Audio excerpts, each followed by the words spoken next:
That's right. It's another Minisode. Yeah, Hey, yeah, everyone. boy. Hey everyone, welcome to Phantom Roulette. This is Joe. And I'm Cody. Hey Cody, what nerdy stuff have you been up to this week, my dude? Oh man, we do this every week, and sometimes I'm put on the spot. Yeah, No, that's we weird, we right? you guest starred in a game that I'm playing that I'm not allowed to talk about yet. It's true. I was there. Yeah, it was fun, but soon. I've also been. Oh, yeah, I didn't tell you yet. Yeah, this is news to you and for the audience. I man. started my campaign diary for Ooh. your guys' campaign, and then my other campaign, L Force One. I made a Very cool. kind of introductory episodes that are Nice. a little longer, but basically kind of summarize what I hadn't done up until this point, because a lot of that information is like either lost to time or up in my brain noggin. Yeah, for sure. But I am going to be consistently doing these campaign diaries for me, and then soon, whenever that may be, haven't figured that out yet in our timeline, for other people to listen to, and hopefully not my Ooh. party members, because I spoil shit that you don't know. Oh, that's fun. That's really cool. Yeah, so more on that later. But what nerdy stuff have you been up to? Yeah. Well, this is something I'll probably be talking about like when we return for a full length episode. But I saw How to Train Your Dragon: The Hidden World. Nice. Is this the one where like the main character looks old as fuck? I mean, he's older for sure. Yeah. It's just funny because like earlier like in the week they had, or like right before it had premiered, they had played the first one, and like the CGI, it was a couple years old at this point, so it was like, ooh, woof, man. Like these animated features, like they're still good, but sometimes they just look like rough. It was real good. I felt I felt many an emotion.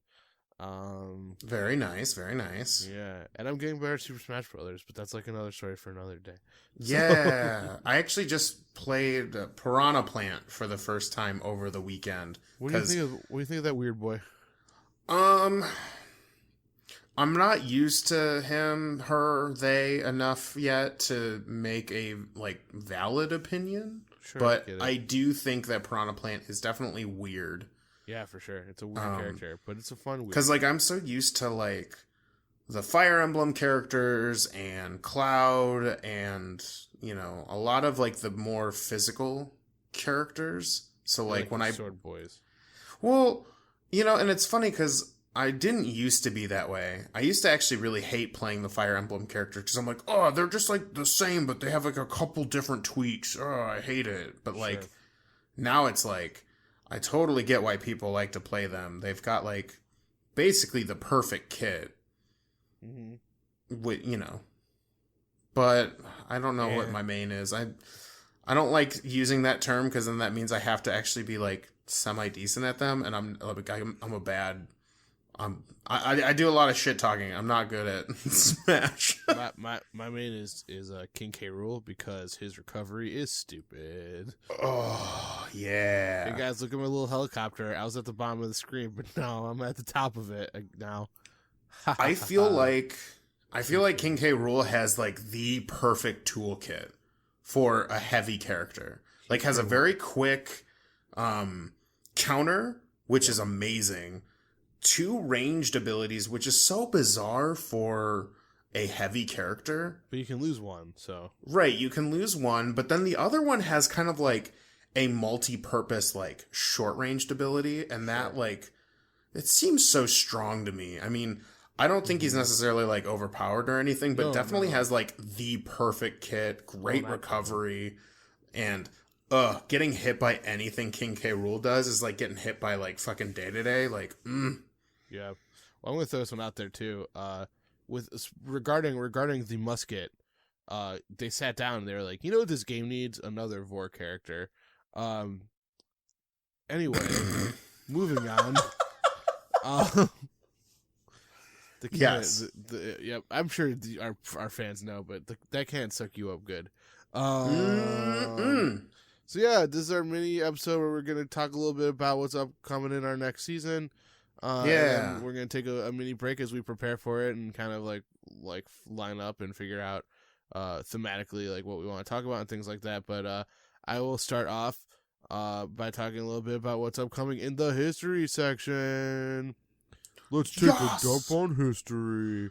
Dump. Joe Guy, the dump guy. So this season, I'm going to be talking about famous last stands. So yeah, there are a couple that I'm sure people will know about, just based on their kind of like relative fame around like the world. So these are, battles in which one army, kind of greatly outnumbers another force.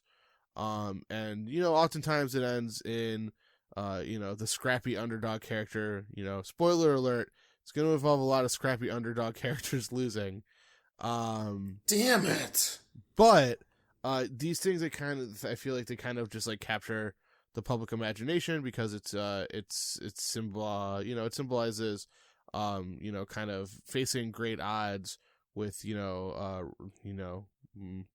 with your head held high and don't give up the ship, that kind of thing. So yeah, there's something about that kind of spoke to me, probably because I finished Star Trek Deep Space Nine, and those of you who listen who have also watched Star Trek Deep Space Nine are like, Joe, that's a really cheesy thing to do after you watch Star Trek Deep Space Nine, but why don't you shut up, people saying that. Just kidding, I love you. Oh my god, so can we have a moment aside from the podcast for a second? Yeah, for sure. Yeah. Audience can stay here, but like, okay. So speaking of, you watched a Star Trek episode, and so you did a thing based on it. Yeah. I guess this is spoilers for those of you who haven't caught up with Matt Colville's new D&D stream. He basically did that as like one of the character plot points. Oh, really? Yeah, he took an episode of Star Trek and was just like, man, I really want to do that in a D&D campaign. And it just like, I think it actually is airing as we speak or as we record. So they're on episode 5 or 6, and they just resolved that little like character moment, and it was so good. I'll tell you off stream because I want to avoid spoilers, but sure, yeah. It is so Star Trek that it'll make your head go wibbly wobbly. This might come as a surprise, but I do like Star Trek, so yeah. But anyway, so that's what's coming up on my end of the world. So I'm excited. I'm excited for my section and the video games, I'm going to talk about indie games. So I hadn't decided. It was really kind of a last minute discussion, but I have so many games in my Steam catalog. And, like, just in general, like, I have a ton of games. I buy a lot of games. It's a problem. I'm working on it.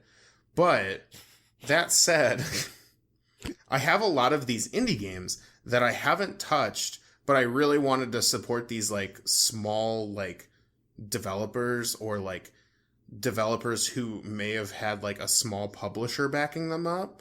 So, like, I have a ton of these games, and I really want to, like, sink my teeth into them, especially because they're often super cheap, or if you have like Twitch Prime, you basically get a bunch of these games all the time. Like, I didn't realize this until after I looked at my like Twitch like account after they started introducing like actual games that you get for your Twitch Prime. And I have like 40 games now that like, just because I have an Amazon Prime account that I use for like other shit, like, so yeah, I'm gonna be talking about indie games, or with a small kind of caveat that some games might have publishers, but I'm gonna try to avoid like like I'm not gonna do BioWare games, I'm not gonna do like Nintendo, but if they have a publisher, like technically that's not an indie game, but like I still count it because like if it's a small publisher, like you don't have the same issues. Because I feel like one of the big things about indie games and why indie games are so cool and great is they have that creative freedom without having like some guy in a suit like come up to you and be like, yeah, but like, where are all the loot boxes? I get that. Yeah, so I'm going to talk about that. And there's a crap ton of fun games that I haven't even scratched the surface on, or I only briefly talked about. And I'm going to try to avoid the ones that I've already talked about. So that's my end. I'm excited. I think that's Yeah. gonna be great. I have some indie games too because I have Steam. I just don't play them as much as other people do. Also, one of the games that I do want to talk about, I do want to eventually get together when I have, because like I have it on the Switch and you can play it with just the Switch.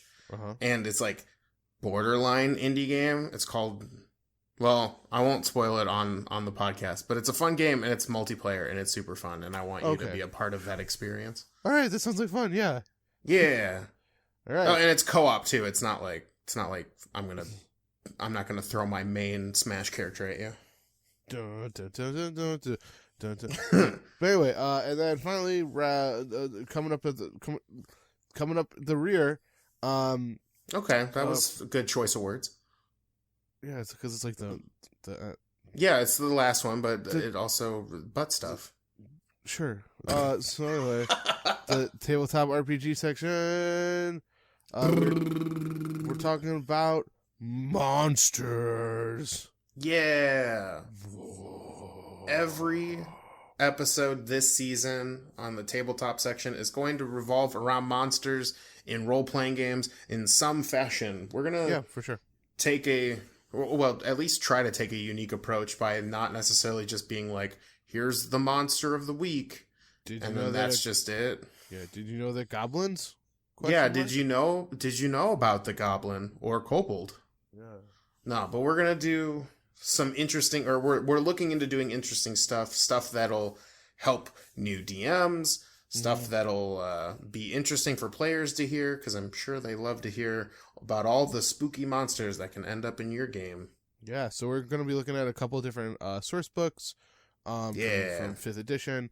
We might even talk about monsters in non-5th edition settings. Yes. So we're going to be taking a peek at creating some good baddies for your party to fight. So yeah.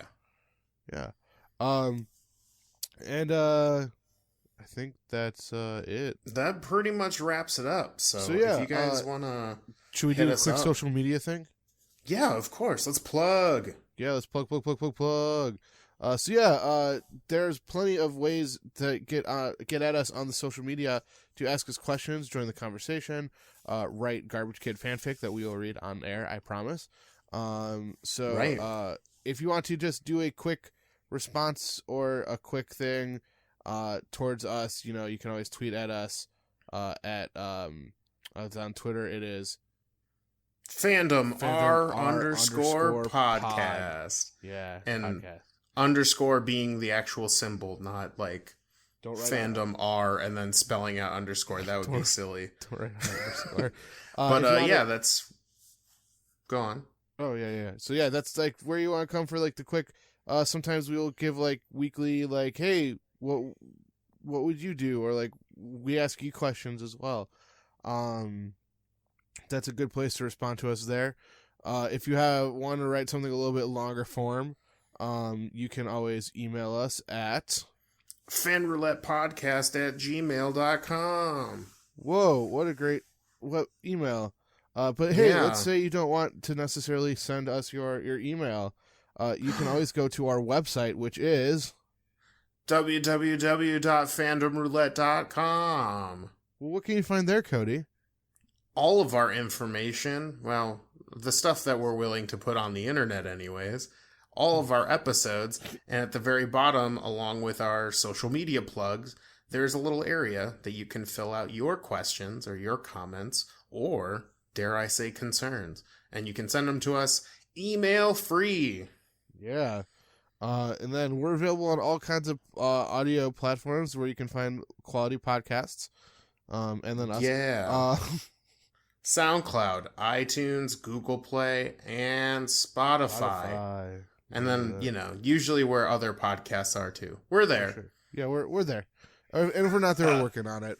Yeah. And then, we're also on Facebook, Tumblr, Instagram.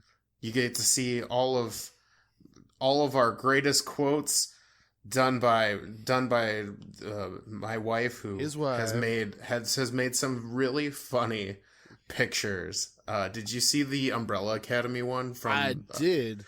It makes me excited to continue watching the Umbrella Academy. Actually. Oh yeah. Side note, I really enjoyed it. I know the first episode is a little like, or I would say the first couple episodes can be a little slow and can be a little what is the word for it? I guess some characters feel a little tropey at the beginning because you don't know them well enough, but it really picks up. It starts to, and then the ending was, oh wow, it was crazy. I'm excited. It was just a matter, like I said, I liked all the actors involved, and it was engaging enough that it made me want to keep watching. It's just I've kind of been busy. Yeah, I get that, but yeah. That's where you see all of our good goofs. We're on and Angel quotes. Fire. GeoCities. Swipe right on our Tinder. Yeah, we have a Fandom Roulette Tinder profile so that you can just look at us and be like, "Oh, bye." It's like, oh yeah, you look at it like, boy howdy, those faces match those. Oh, and I'm not available on Tinder. That's all on Joe's plate. Well, no, you want to date the podcast. Oh, right. You're not dating, of course. You're not dating us. You're just dating the audio medium of the podcast. So anyway, you, the podcast in a nice silk bed with rose petals. The song Bella Notte, which is copyrighted by Disney. Redacted. Disney playing in the background. Right, and some candles, but of course in safe places and not like too many, so it doesn't look like a demon summoning ritual. I really gotta stop invoking Disney Redacted all the time. Yeah, well, it's really hard to do nowadays. Yeah, damn, you're right. They own everything. Oh man. So anyways, on that note, please like, rate, review, and subscribe. Yes. Tell a friend, pass it on, join the conversation. We'd love to hear from you. Yes. But at the very least, we want to thank you for tuning in and listening. I'm excited for this upcoming season. I think it's going to be a lot of fun. I'm sure Cody is as well. But signing off for this Minisode, this is Joe. And I'm Cody. And as always, stay nerdy. Stay super nerdy.